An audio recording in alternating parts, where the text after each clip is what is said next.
The gun issue is the single most important issue facing America. Firearms for me is all about freedom. I see gun violence every day.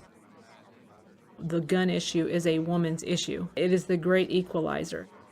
The voice of the middle has been drowned out. We just need to work with each other.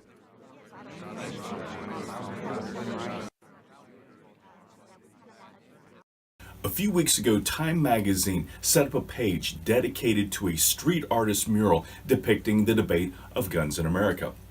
The artist, a Frenchman named J.R., said he tried to get as many differing opinions as he could find. Surprisingly enough, he did a pretty good job.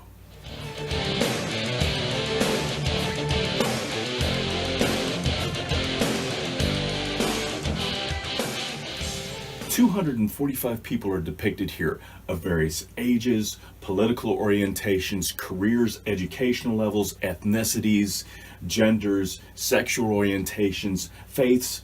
It is a highly diverse group of people, and each of them are represented with a pose that tells a little bit about what they are about. Like Gabby Hoffman, saluting in honor of the country that offers so many freedoms her parents didn't have in communist Lithuania. Or Leslie McSpadden, holding a picture of her son whose death set off rioting in Ferguson. Or Mark Kelly giving a knife hand to show that he's a veteran and to distract from the fact that he's a pogue. Or Megan Boland holding a sign proclaiming gun rights are women's rights, underscoring her dedication to defending the right in the interest of helping women defend themselves. Each also has an audio recording of their interview lasting about a few seconds to a few minutes, ranging from the thoughtful and insightful. So I think the Founding Fathers recognized that and understood that if you disarm the society, then at the end of the day, the society relies on the government for all protection, which the government is unable to do. 2 feels-fueled talking points.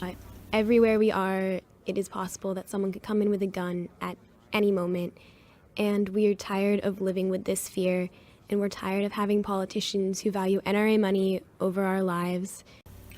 Now, being a Time magazine project, I expected some bias towards the gun control side of things. And in fact, the opening blurb seemed to promise more of the same talking points and sloganeering that I've heard from the gun control side of the argument for the better part of 20 years.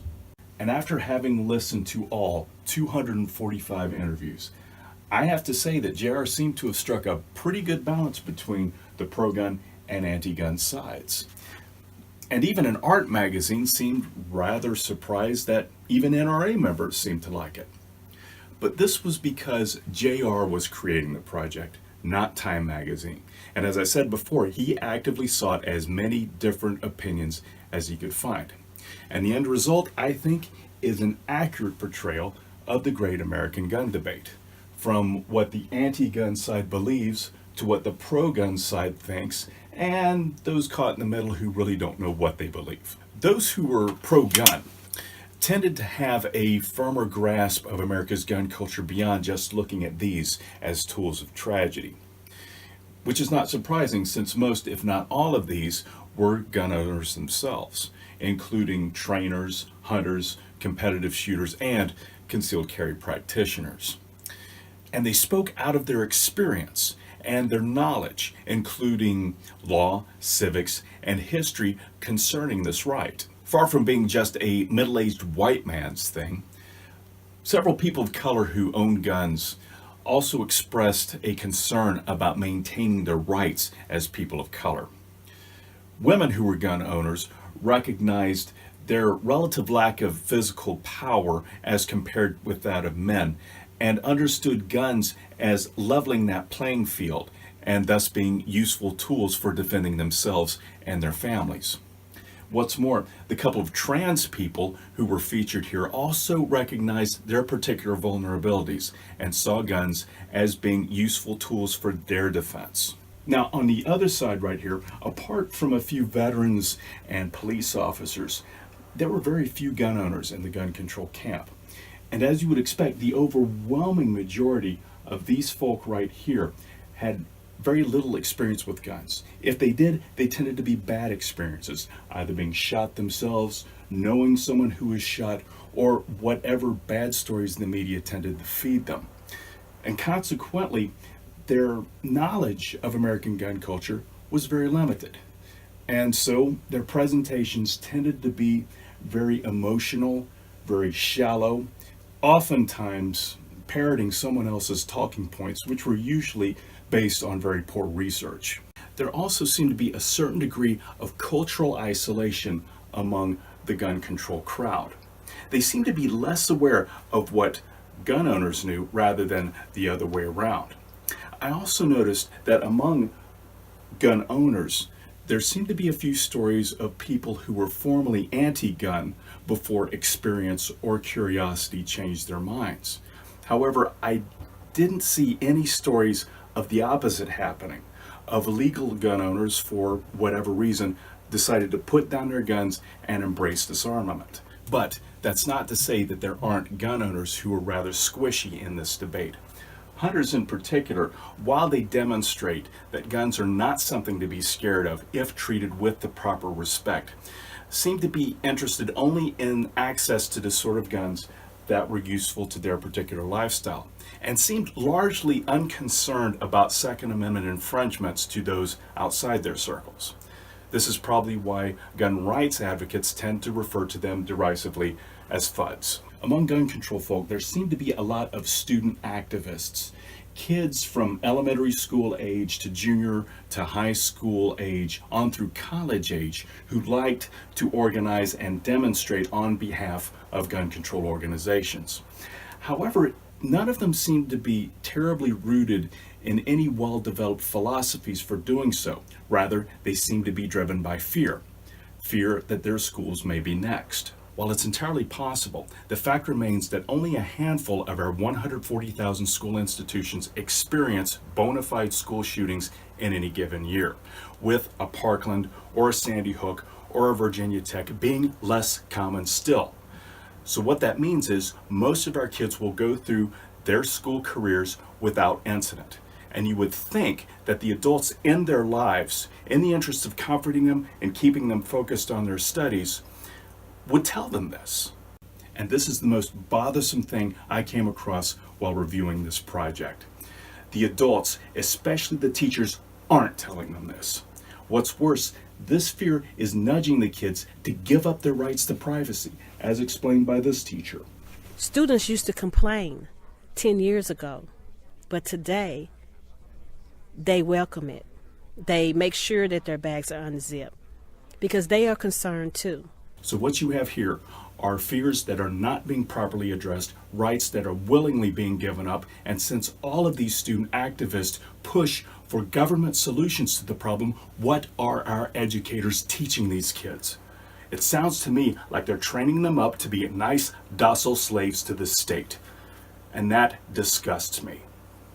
And that makes a good segue into the conclusion of this video. How do these two camps propose solutions to gun violence? The pro-gun side stresses training, education, hands-on familiarity as a means of teaching respect for firearms. They emphasize personal responsibility and personal involvement in the lives of others. The anti-gun side stresses abstinence, prohibition, and fear about guns as a means for making gun ownership less attractive. They emphasize government intervention to take care of your safety and security. But to their credit, they also focus on personal relationships to thwart interpersonal violence. And there is your common ground, relationships, which is a good place to start. But where that fails, this camp can't offer you any immediate help. This one can.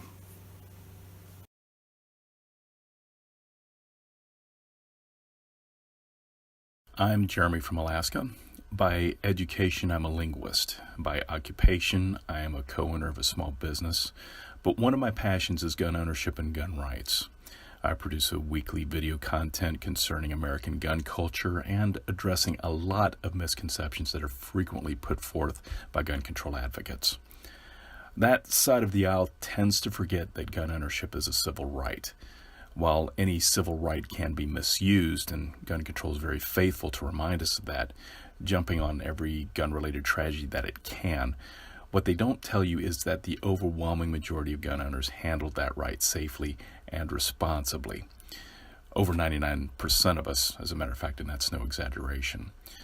Furthermore, guns are also used to save more lives than take them and thwart violent crime more often than are used to commit violent crime.